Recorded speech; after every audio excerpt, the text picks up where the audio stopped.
अबू अंसारी नाम का लड़का खुद को अमित बताकर लखनऊ की गुंजा गुप्ता से मिलता है, उसे अपने प्रेम जाल में फंसा लेता है और बाद में उसे लेके जाता है बलरामपुर के मुल्ला छांगुर की दरगाह पर, जहां पे उसका ब्रेन वॉश किया जाता है और वह गुंजा गुप्ता से बन जाती है अलीना अंसारी।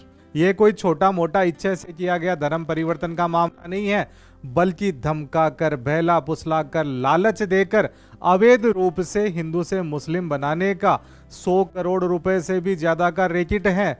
और इस रैकेट को चला रहा था उत्तर प्रदेश के बलरामपुर जिले का मुल्ला छांगुर। मुल्ला छांगुर किसी जमाने के अंदर जलालुद्दीन था और साइकिल पर बैठकर टोने टोटके का सामान बेचा करता था। ये महिलाओं को ताबीज बेचा करता था। उसी दौरान इसके विदेशों से कांटेक्ट बनते हैं और इसको टास्क दिया जाता है इलीगल धर्म परिवर्तन करवाने का। शुरुआत के अंदर इसने विधवा महिलाओं को अपना टारगेट बनाया, उनको बहलाया फुसलाया, कुछ लालच दिया और उनका इलीगल कन्वर्जन करा लिया। बाद में उसको लत लग गई।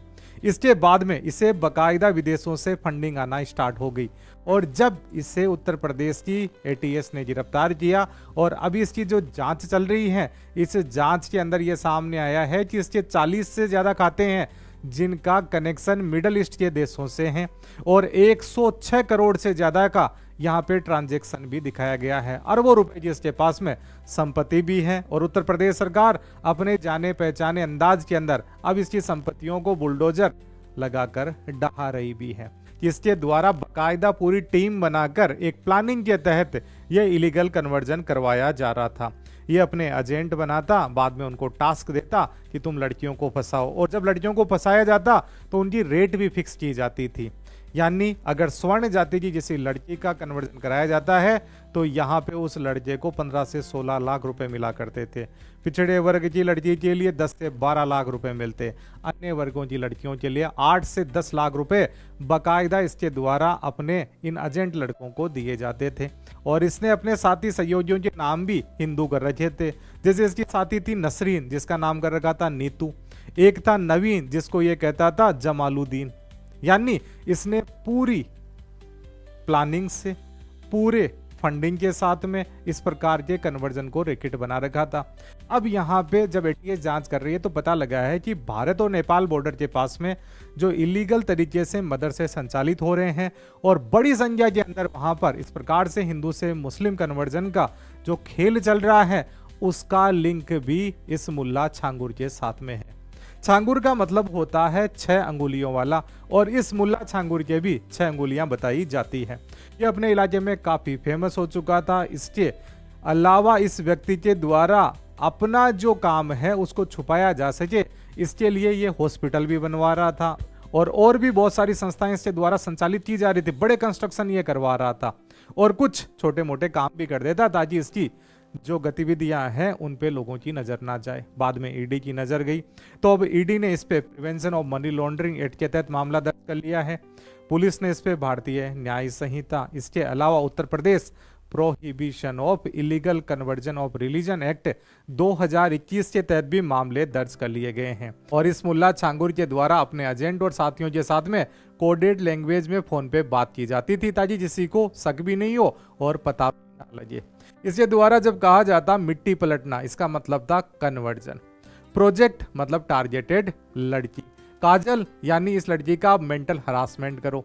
दर्शन यानी जिस भी लड़की को तुमने फंसाया है उसको मुल्ला छांगुर के पास में लेके आओ ताकि उसका ब्रेन वॉश किया जा सके और उसका इस प्रकार से इलीगल कन्वर्जन कराया जा सके। यह मामला तो दुनिया के सामने आ गया। ऐसे बहुत सारे मामले हैं जो हमारे आसपास में घट रहे हैं, लेकिन हमारा नजर उस पे नहीं जा रही, हम लोग उस पे गौर ही नहीं कर रहे। इस प्रकार के मामले केवल यहाँ पे व्यक्ति की इच्छा से धर्म परिवर्तन के मामले नहीं है, बल्कि लोगों को लालच दिया जाता है, लोगों को धमकाया जाता है, ब्लैकमेल किया जाता है, टॉर्चर किया जाता है। कई बार तो लड़कियों के इलीगल वीडियो बना लिए जाते हैं, उसके बाद में इस प्रकार से उनका कन्वर्जन किया जाता है। कई बार पैसों की तंगी होती है, तब उन्हें फंसाकर इस प्रकार से कन्वर्जन कराया जाता है। कई बार सबसे बड़ा हथियार ये लोग जो उपयोग में लेते हैं वो है प्रेम जाल में फंसाना, जिसके कारण भावनात्मक रूप से लड़की इनसे कनेक्ट हो जाती है और अपना धर्म परिवर्तन करने के लिए तैयार हो जाती है। अब ये लोग सामान्य जीवन नहीं जीते हैं। जब किसी भी विदेशी देश के द्वारा इस प्रकार से इनको रिलीजन कन्वर्जन के लिए जब फंडिंग मिल रही है तो उनका कोई ना कोई टारगेट होगा, और टारगेट होता है भारत। भारत की एकता, अखंडता और संप्रभुता के सामने इस प्रकार का इलीगल कन्वर्जन बड़ी चुनौती है।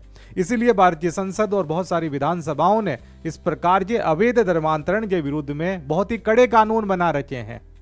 ये लोग फंडिंग लेते हैं, कन्वर्जन कराते हैं, उसके बाद में देश के अंदर ही आतंकवादी गतिविधियों को बढ़ावा देने के लिए कार्य करते हैं। स्लीपर सेल यहाँ पे पैदा किए जाते हैं जो हमारे आसपास में ही घूम रहे हैं और हमें पता ही नहीं है कि भविष्य के अंदर ये लोग आतंकवादी गतिविधि करने वाले हैं। भारत की सामरिक गतिविधियों की जानकारियां ये लोग हमारे दुश्मन देशों को देते हैं। जो लोग भारत में अराजकता फैलाना चाहते हैं उन लोगों को देश की गुप्त जानकारियां इन लोगों के द्वारा इस प्रकार से दी जाती है, क्योंकि जब पैसा लेके ये टारगेटेड रूप से इस प्रकार से इलीगल कन्वर्टी है तो इनका कोई ना कोई उद्देश्य तो होगा ही। तो ये देश के लिए बड़ी चुनौती है। यहाँ पे केवल सरकारों की ही जिम्मेदारी नहीं होती कि वह यहाँ पे प्रोएक्टिवली काम करे, बल्कि देश के नागरिक के रूप में, समाज के व्यक्ति के रूप में हमारी भी जिम्मेदारी है, क्योंकि ये सोशल ऑर्डर बिगाड़ने का भी काम है, साथ में ये एंटी नेशनल एक्टिविटी भी है। तो यहाँ पे उत्तर प्रदेश सरकार का कड़ा कदम है। अलग अलग राज्यों में इस प्रकार के, अगर हमारे आसपास भी इस प्रकार का कोई भी घटनाक्रम घट रहा है तो इसके प्रति जागरूक होना चाहिए। जिस प्रकार से बलरामपुर के कुछ पत्रकारों ने इस मामले को उठाया था, जब शुरुआत के अंदर वो इस मामले को उठाया करते थे तो उन लोगों को कहा जाता था कि ये समाज के बीच में माहौल बिगाड़ने का काम कर रहे हैं। लेकिन जब यहाँ पे ईडी इन्वॉल्व होती है, एटीएस इन्वॉल्व होती है, अब एनआईए भी यहाँ पे जांच के अंदर आ रही है, तब ये मामला लगता है कि ये कोई छोटी मोटी बातें नहीं है, ये देश विरोधी गतिविधियां हैं। और देश के नागरिक के रूप में, एक अवेयर सिटीजन के रूप में हमेशा ही हमें ऐसी गतिविधियों के विरुद्ध में जागरूक रहना होगा और इनको रोकने का हर संभव प्रयास करना होगा।